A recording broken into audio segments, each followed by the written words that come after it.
love to have our panelists joining me on the stage. I'm Jean-Jacques Sahel at Google. I was proudly present and pretty active at the UN Global Fraud Summit.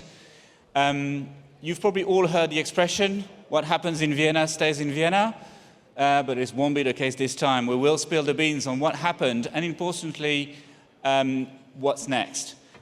We've got a fantastic panel here from people who have been very active in this field, but also organizations that have been central to this.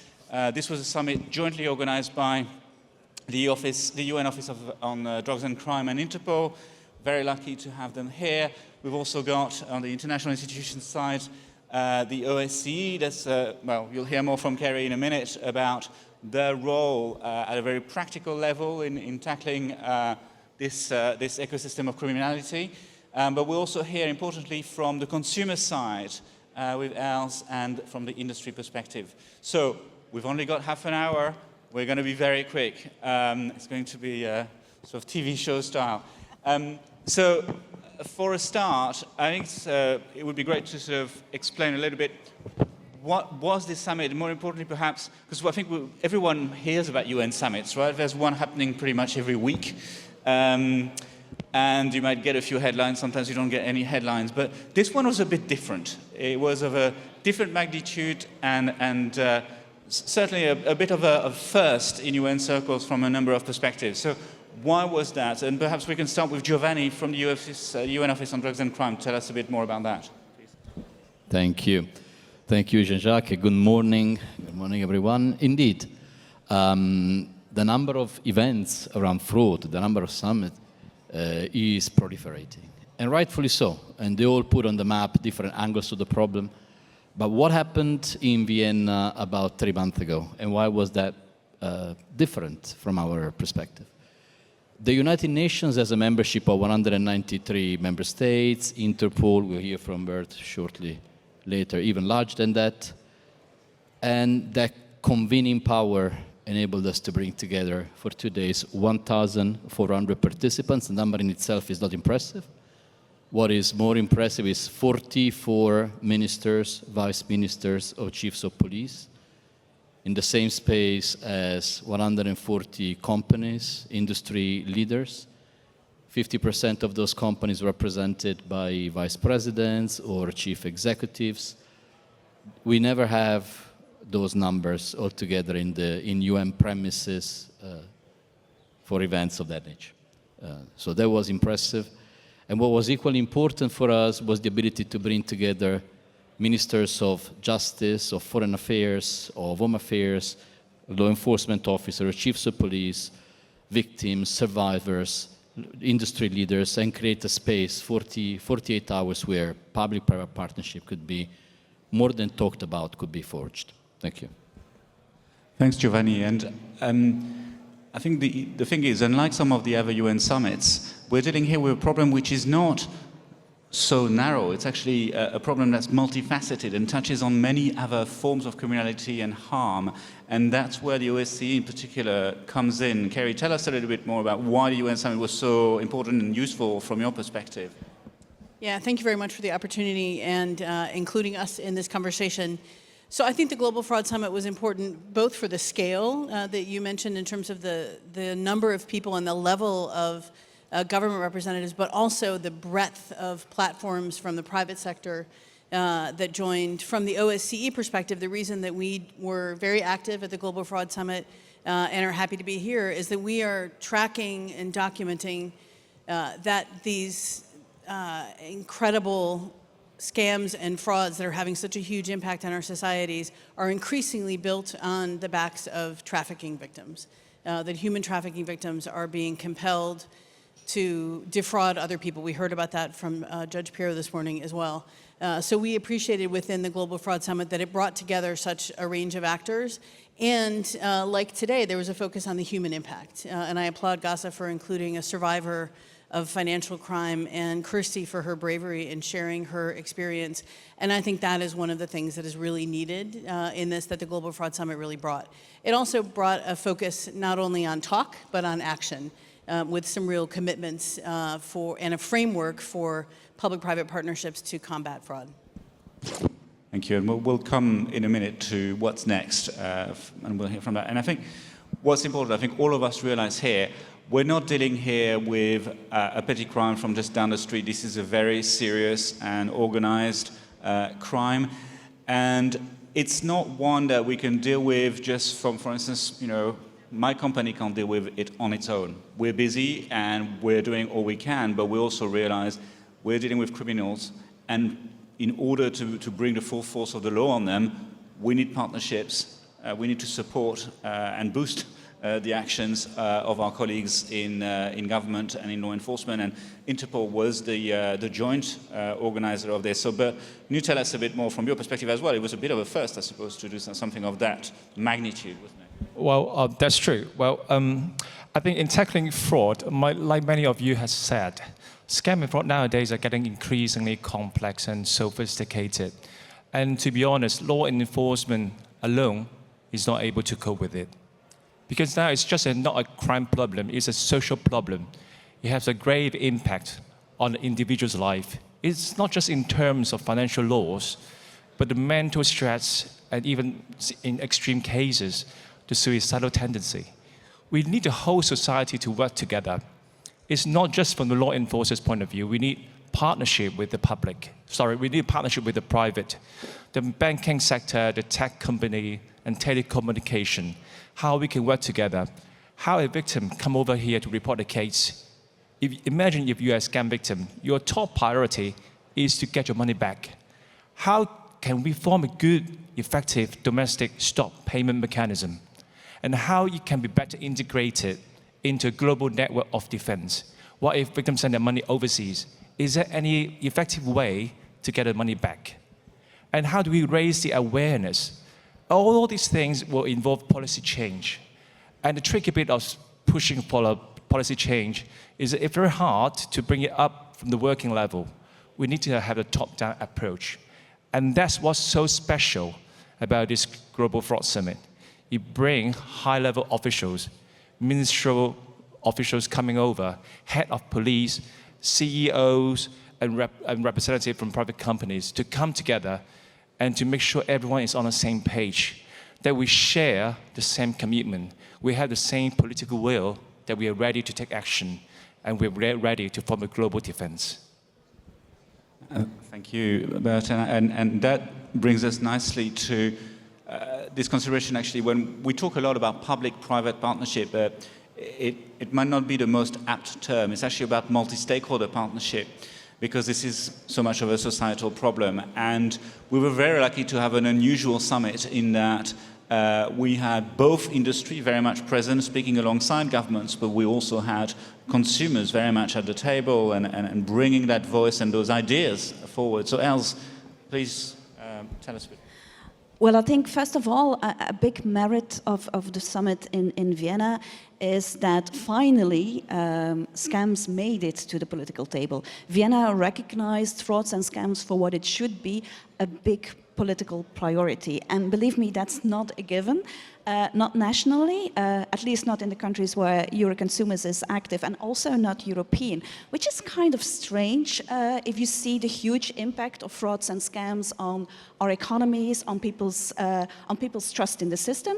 And let's not forget the massive damages, both financially and emotionally on the victims. We heard the stories this morning again. And this brings me actually what for me personally was the most impactful of the summit in Vienna.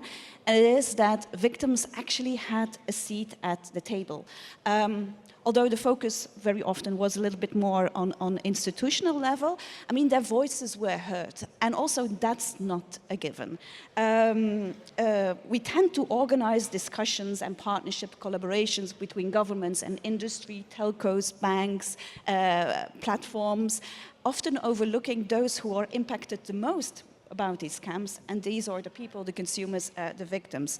So hearing their voices in Vienna, because they were in the plenary, they were on stage, but also in the many side events, it actually gives us a lot of insights on the deep impact of scams on people's lives, but even more, these insights are a building block, are key to have, to build impactful solutions. So believe me, consumers, consumer organizations, victims and victim organizations, they're not a side note to all of this. It's really the key to having long-term, long-lasting and impactful solutions. Thank you, Els. And Razvan, to stay with the multi-stakeholder partnership, but this time the private sector, what's your perspective on this summit and how unusual it was? Hello, everybody. Thank you very much for the invite. This is my 6th GASA summit, so it's getting better and better. So as a representative of cybersecurity sector, I'm always angry when I go to events at this, because I always feel that we are too soft on scams and we need to be more aggressive and do more. And this is why we also joined GASA to help on this. And I was happy to see a sense of urgency throughout the Global Fraud Summit. And that was exactly what I was looking for. And I think it's a very good attitude. I was impressed by the report and data shared by Interpol.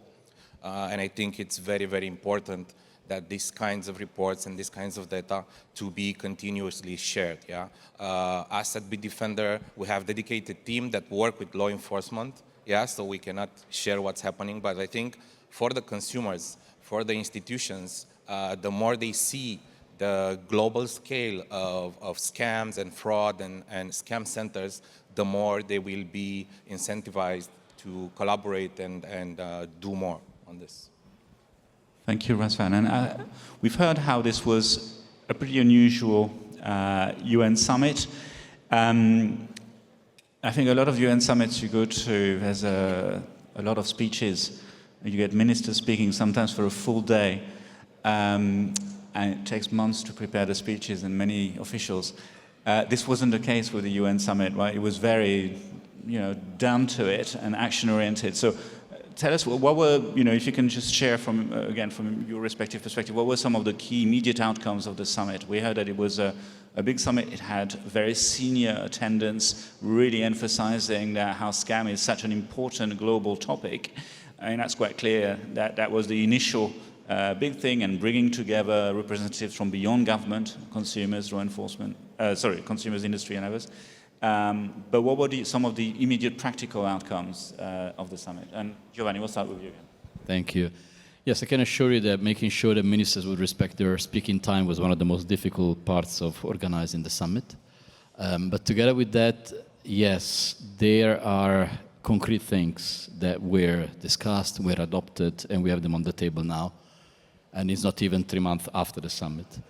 There are two concrete documents that reflect the political urgency to address fraud at the global scale. A call to action, which has been endorsed by approximately 50 governments and international organizations. A framework for public-private partnership, which has been endorsed by approximately 150 industry leaders and entities, and 61 additional pledges made at the individual level by states, international organizations, major companies, and civil society. Now, these are only as good as the action that will be taken after endorsing these statements, but the endorsement of these statements, the endorsement of these commitments is essential for the problem to be recognized politically as a global problem that requires common responses. Let me give an example. At the summit, the European Commissioner, the equivalent of the Minister of Interior of the EU, the Commissioner of DG Home, announced that the EU would soon launch an action plan against digital fraud. It is happening. The European Union has recently endorsed the outcome documents of the summit. So the political commitment that was demonstrated at the summit is taking shape. Thank you. And we'll continue perhaps. Kerry, from your perspective, again, what were some of the key outcomes? So I agree that the call to action, with a focus not only on it being a talk shop at the UN, as is often the case and specifically the public-private partnership framework. And I agree with you, we should call it a multi-stakeholder approach more broadly, because we also need more collaboration, not only amongst the private sector and private-to-private collaboration, but also within governments. We need to break down the silos there as well. But I think some of the key commitments that I'm encouraged by are especially related to information and intelligence sharing. This has already been a theme of the day today and even conversations yesterday. And I think this is critically important, both from a strategic and operational perspective, and also some candor about what's working and what's not can really be helpful, including to inform and help fulfill the commitment to prevention of fraud and prevent the harm before it happens.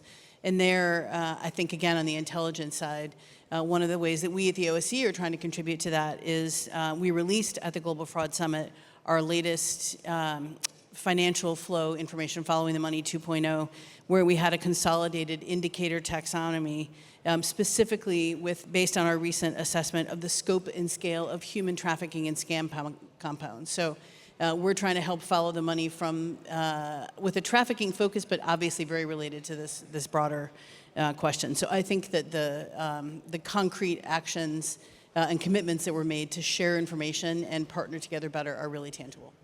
Yeah, and I think we can hear that reflected in many of the discussions today. And similarly, law enforcement. I mean, in the previous panel, we could see how keen law enforcement is to act and move forward. You had a specific track there at the summit. Well, what were the outcomes? Well, we are so happy to see so many pledges being made by member countries and also other organizations. And Interpol, we also took the opportunity to officially announce the publication of our two key publications. One is the Fraud Threat Assessment Report, which is the second edition, which is an update from the first one, to give a general overview of the latest scam and fraud landscape. What is going on out there and what our member countries they need to do. They need to get better prepared and to act proactively when the scam and fraud kicks in. And another key publication that we announced during the summit is our guideline on the establishment and operations of anti-scam center. As a matter of fact, the anti-scam center model, we believe is an effective model. It helps us to coordinate multi-agencies to work together to form a more coordinated approach against scam and fraud activities. It essentially comprises of victims reporting, public inquiries, to the stop payment, information exchange, and global collaboration. We took the opportunity, we introduced this model to our member countries.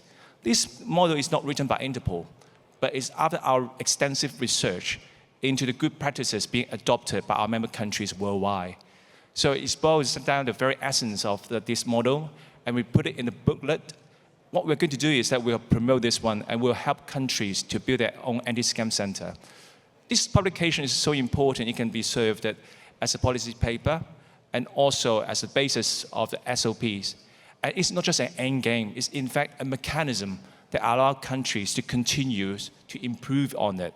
So these are the immediate outcomes that we are able to achieve in the Fraud Summit, and we are really happy for that. That's a long list that we've already heard, but Razvan, add a little bit from your perspective. So for me, I think there were two major points and positive outcomes. First of all, I've seen a lot of discussions around prevention, and I think together with actually having victims on the table so they can explain, and also having prevention and awareness as the primary topic, also for government and law enforcement to have it into the conversation. That was a great outcome. And the second one was while attending the summit, I was inspired by the reports from Interpol, from OSCE, and at the same time, I noticed that something is missing. Yeah, we are seeing what's happening with victims. We are seeing how law enforcement is working to dismantle those networks. And I saw that there's not much information about actually tactics, technologies, and what happens behind scenes and how scammers are evolving to be more proficient. So together with my colleagues from the threat analysis labs, we also worked, and we are releasing actually today the Bitdefender Scam Threat Report, where we do a deep dive on major scam tactics from a technological point of view. And hopefully, by the time the next fraud summit takes place, we'll have the second version of this report. But the idea was, we understood that we need to share more about what we see in terms of tactics. So this will become standard practice for us, and we want to share as much as possible of what we see behind scenes. Thank you. So that's one to check out today, the new Bitdefender report, which just reminds me, Google's just released also our latest scams advisory bulletin. So it's two great, really interesting things to read about, the latest scam trends and importantly, how to fight them. And I think that's what we need to think about next, right? We've had this summit, and I think it's fair to say it's met its objectives of really showing that scams and fraud is a global priority issue. We had so many ministers turning up, which is just not the case in many summits. I don't know if there's 45, that's pretty huge for a UN summit at that level. So, and at the same time, these people endorse the fact that they need to have a conversation and collaborations with the private sector, with civil society, consumer groups, etc. So two big achievements in bringing people together at a senior level is recognition we need to do something, great outcome documents, useful research starting to point direction. But what's next, right? We've heard from Razvan, there's a few things missing. We should do more. I mean, we all know we need to do more, not just publish more, actually act on the ground. So what's next? What's coming up? And I think I might just start with Els, actually, on this one, if that's okay. Okay. Well, I think, I mean, in Vienna, it was clear again, the building blocks are there. Now we need to start building. And it's reinforced once again, we will not do it alone, we can only do it together. But instead of pinpointing one specific action to take along, maybe I want to pinpoint some kind of a common thread throughout all of the actions, and that is work with the victims, work with the consumers, and work with the organizations representing them. Any public-private partnership should not be just about industry and government, but also include the consumer organizations, the victim organizations. So, when you want to break the chain with better enforcement, or you want to develop AI tools, or you want to set up national anti-scam centers, don't assume that you know what people feel, think, what they need. Ask them, listen to them, and work with them. Not merely because you want to protect them and because you want to support them, which is very much needed, by the way, but even more because you also want to empower them. We need those insights coming from consumers to build the solutions. So it's very, I mean, I think the outcome of Vienna is great because victims, consumers, are getting a prominent role also in the workflow, in the recommendations, in the takeaways, but do not put them in a separate box. Do not see it as a goal as such, something you can tick, but think out of the box. Whenever you want to set up a collaboration, a public-private partnership, include them as well. Because consumers are part of the food chain for scammers, I think they should also be part of the value chain for everyone who is serious about tackling scams.